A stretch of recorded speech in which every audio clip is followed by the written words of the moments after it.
Olá, seja muito bem-vindo ao programa Encontro com uma Palavra. Nós estamos estudando o livro de Romanos. Estamos estudando essa carta de Paulo e já chegamos ao capítulo 8.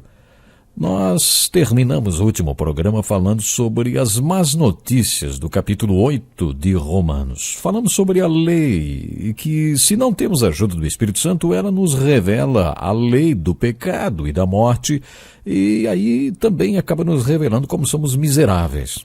Essas são as más notícias. As boas novas chegam quando descobrimos que a lei do Espírito da vida em Cristo pode nos libertar da lei do pecado e da morte. E aí surge a questão, se a lei do Espírito da vida em Cristo pode nos libertar da lei do pecado e da morte, de sermos miseráveis, por que as pessoas não vivem desta forma, livres da lei do pecado e da morte? A mentalidade da carne é inimiga de Deus, porque não se submete à lei de Deus nem pode fazê-lo. Estamos falando da lei da mente. Paulo tem muito a dizer sobre esse assunto no capítulo 7. Ao falar dessas diferentes leis, ele mostra no versículo 4 que chamamos de o Evangelho ao contrário, ou o propósito do Evangelho. O Evangelho é: Cristo morreu para que possamos viver. O Evangelho ao contrário é: agora nós morremos para que ele possa viver. Qual é o propósito desse Evangelho? O versículo 4 responde a esta pergunta. O que Deus fez para que a exigência da lei fosse cumprida em nós, que não andamos segundo a carne, mas segundo o Espírito. É isto que precisamos entender. É por isso que Paulo enfatiza que não há nada de errado com a lei. A lei é boa, é justa, o que é maravilhoso. O problema está na nossa carne. Paulo enfatiza que a lei de Deus é boa porque mostra o propósito da nossa salvação.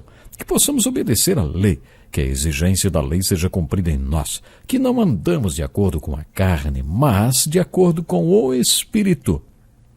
Você está lembrado do que Jesus disse naquele primeiro retiro? Não pensem que vim abolir a lei e os profetas, não vim abolir, mas cumprir.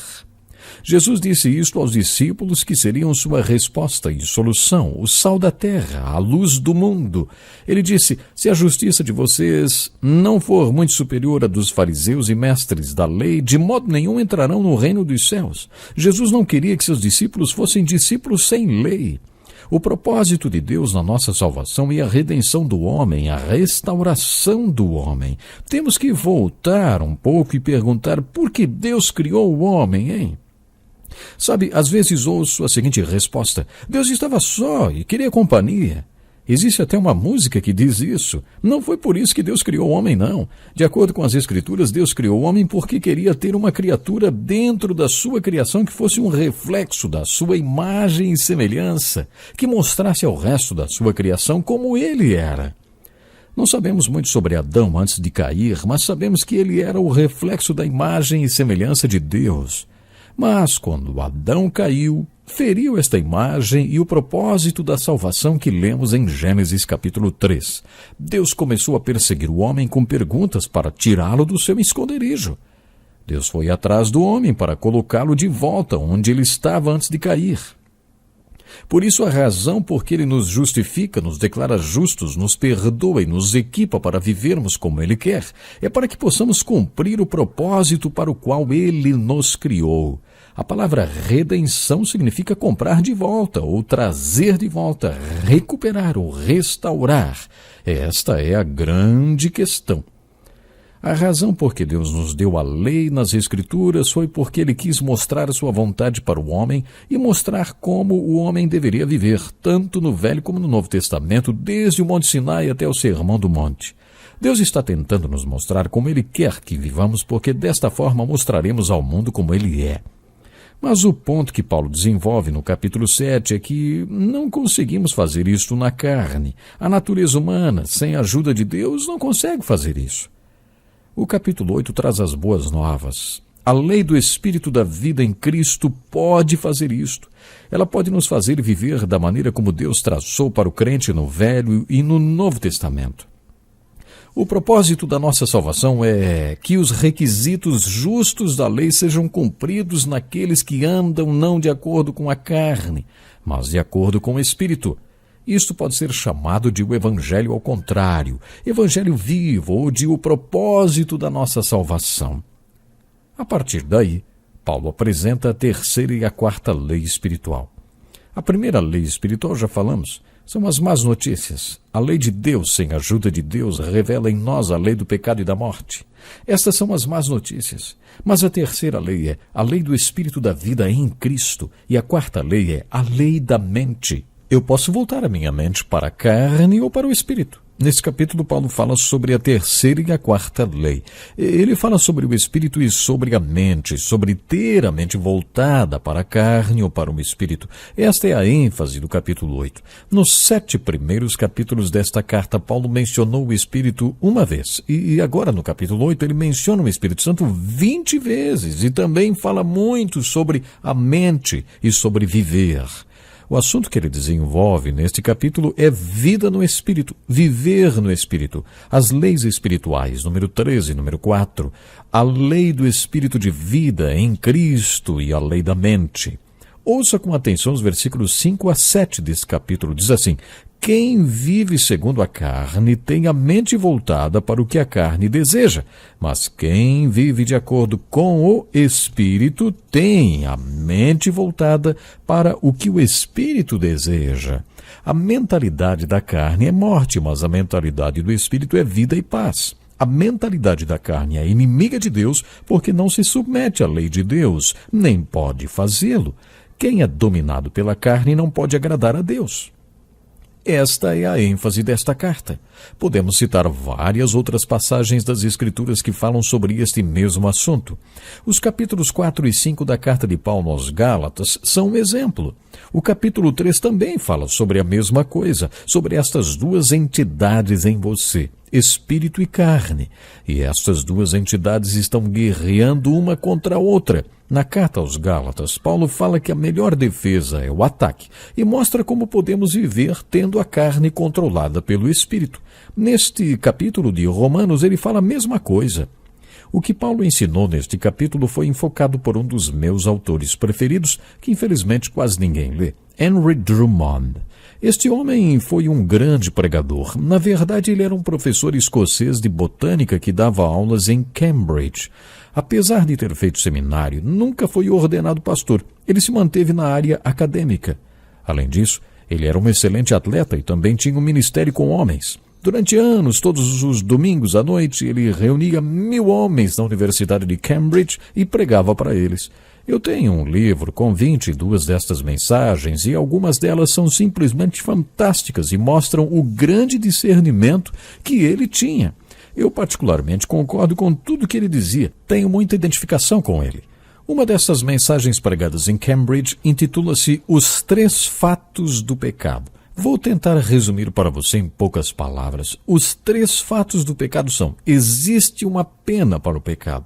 E aí ele prova isso através do Evangelho. Aliás, ele faz um ótimo trabalho dando uma explanação do Evangelho. Paulo fez a mesma coisa nos 4 primeiros capítulos de Romanos. O segundo fato do pecado é: o pecado tem poder. Se o pecado não tivesse poder, não haveria tantas pessoas sucumbindo ao poder do pecado. E ele diz uma coisa com a qual eu concordo plenamente. Abaixo do poder de Deus não existe nenhuma outra força tão poderosa quanto o poder do mal. Há 2 semanas me fizeram uma pergunta muito interessante depois de uma aula. Satanás tem o poder de ler nossas mentes? Olha, esta é uma pergunta bem complicada. Alguém vai logo dizendo, não, ele não é onisciente, somente Deus é onisciente. Claro, isso eu concordo, mas, sinceramente, é bem difícil você começar a analisar essa situação, porque as Escrituras não falam muito sobre Satanás. É lógico que temos algumas informações aqui e ali, mas não sabemos muita coisa não. Agora, de uma coisa eu sei sobre Satanás. Abaixo do poder de Deus não existe maior poder do que o dele.